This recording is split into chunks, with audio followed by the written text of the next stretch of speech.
In this video, I'm going to talk to you about how to use the mirror technique to find your subconscious limiting beliefs.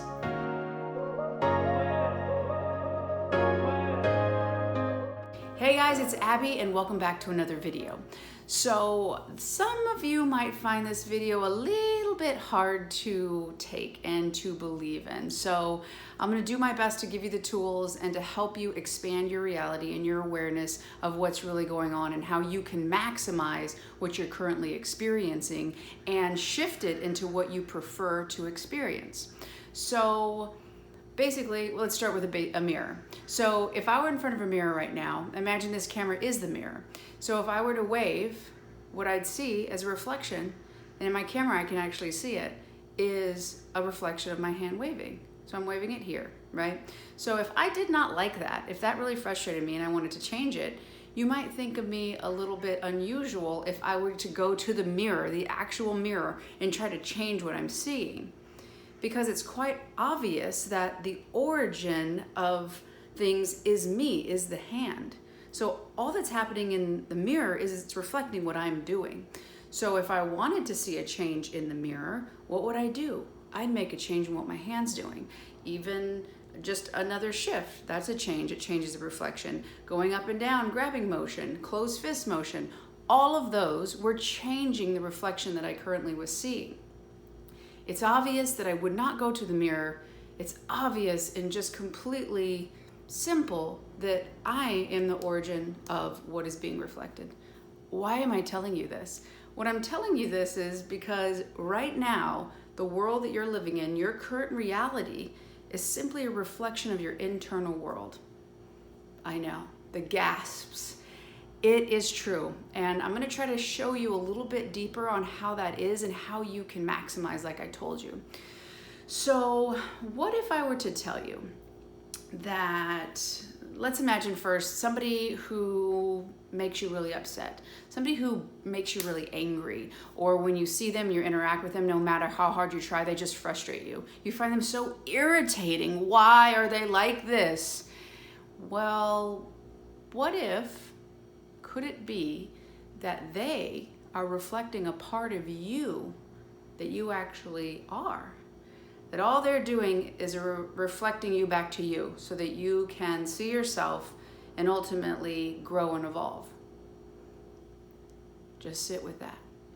Now, on the other side of the coin, is there anybody in your life who you just admire so much? When you're around them, you just feel more alive. You just see how kind they are. It fills your heart with warmth and fuzzies and butterflies and rainbows.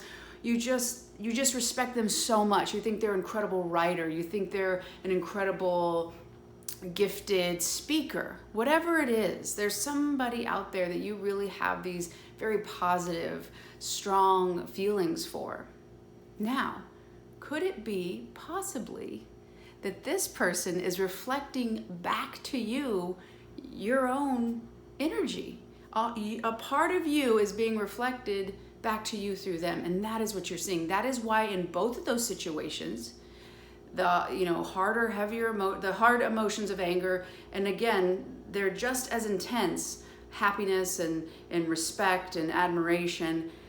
Those intensities are so strong because you resonate with them because they're inside of you. So I'm here to tell you that the whole world outside right now is simply a reflection of your internal world. Your consciousness level right now is being objectified in your world. Let it sit. The first time I realized this and started to really implement the ideas of this, could this, what is this happening? Yes, it was. I started to see people I was having issues with.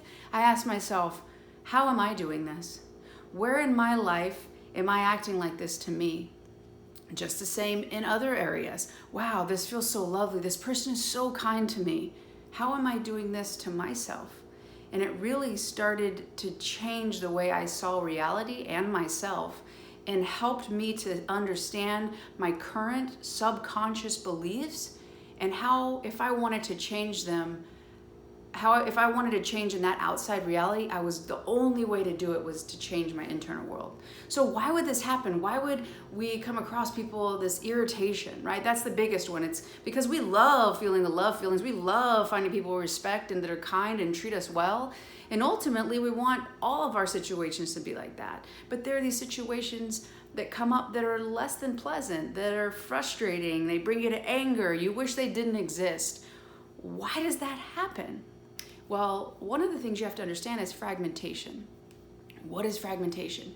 Teal Swan does an amazing job of this. I'm going to actually link the video above, and I'm going to put it in the description box below so that you can watch this. I highly recommend it. And to do a very short paraphrase of what the whole concept is basically we fragment ourselves. The whole reason we do this is for survival. So for instance, if there was a child and they loved to talk, they were so curious, they asked all these questions, they were enthusiastic and wanted to learn. But the adult or the guardian, whoever it was around him, they were very put off by this. And they're like, gosh, why do you ask so many questions? You're so loud, you're giving me a headache, stop. And they were met, that genuine joy and natural part of them was met with this resistance and this sternness and this meanness and this cruelty. That person's gonna learn, that's not okay. I can't act that way. That's wrong. So curiosity, asking questions, that's wrong. Get out of here. And the reason they do that is because they have a choice.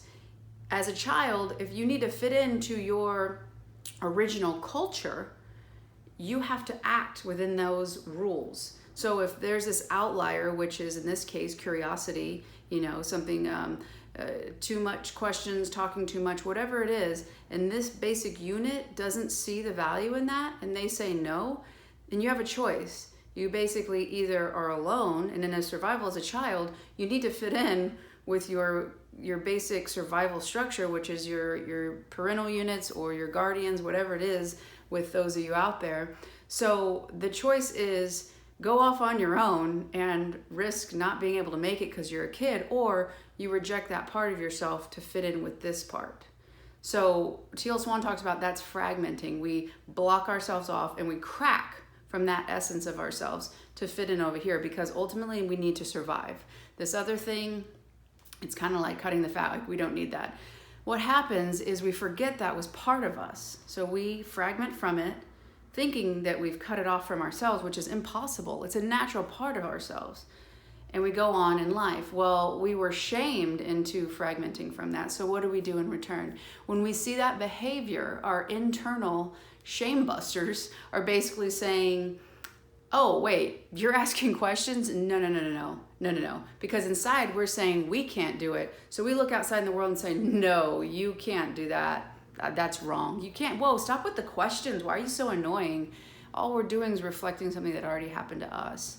We don't understand it because we're unconscious of it, because our subconscious is trying to keep us alive and wants to protect us. And so it has stored this as don't do it or you're going to be in danger. So when we see other people do it, we reject it. So anybody out there right now, I ask you to start really looking to see, is it really annoying, or is there a part of me that used to do that? Could I possibly, I think if you start there, that's the most kindest way you could, because you're starting to invite new ideas in at the same time. You don't have to completely let go of your belief system now, which can be really scary. The ego can kick in and there can be that cognitive dissonance of like, no, that cannot be, because if that is true, my whole world's gonna start shaking. So just gently ask yourself, could it be that there's some part of me that is also curious? And that was rejected as a child, and I'm rejecting this person. Could that be? Because if you can get there, what's gonna happen is you're actually going to heal that, let yourself be free of that shame, and let that person go on with their life, because all they're there to do is to help you. They're to help you see you, because this whole world is a mirror. So remember back to my example. If I'm waving and I don't wanna see that, I wanna see a Queen Elizabeth wave, I'm the one. I can't wait to see it in the external world. Like, when am I gonna see this new wave? No, all I gotta do is realize, oh, that's not what I wanna do. Or, oh, wow, that happened to me. I'm gonna be gentle with myself, understand that I did all of this to survive. I am where I am because of that. Thank you. And now I choose something else. So using the mirror technique right now in your life can vastly change what is going on right now. Specifically, if you are frustrated, if you feel yourself, you're in a rut, look around at the situations. Are there people that you feel are telling you you can't do it? Are there people who you don't really feel are supportive? Could it be that part of you is not supporting you?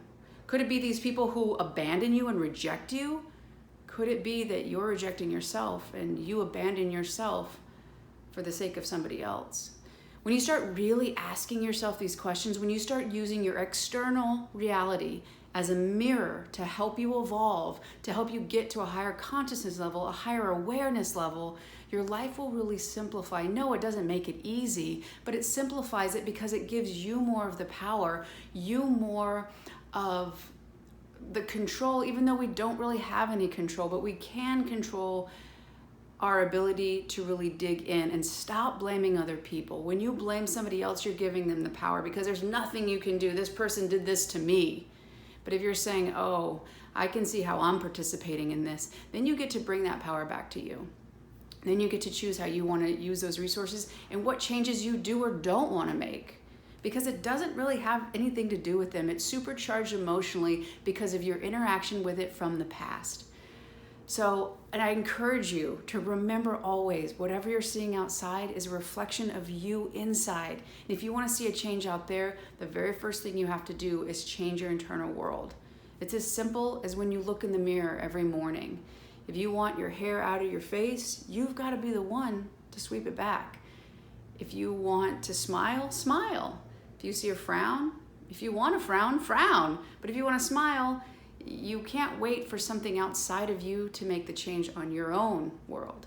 So I encourage you to watch the video about fragmentation. Teal Swan is an amazing teacher. She has highly motivated me, changed my life in the way that I see my past. Does an amazing job of showing you and helping you understand the whys behind the current action. So I appreciate so much you watching this video. I hope you enjoyed it. If you did, if you have any comments, please comment below, ask questions, message me. If you liked it, please like this video because it really helps share this information with other people. Feel free to share it with whoever you think it might help. As always, thank you, and until we see each other the next one.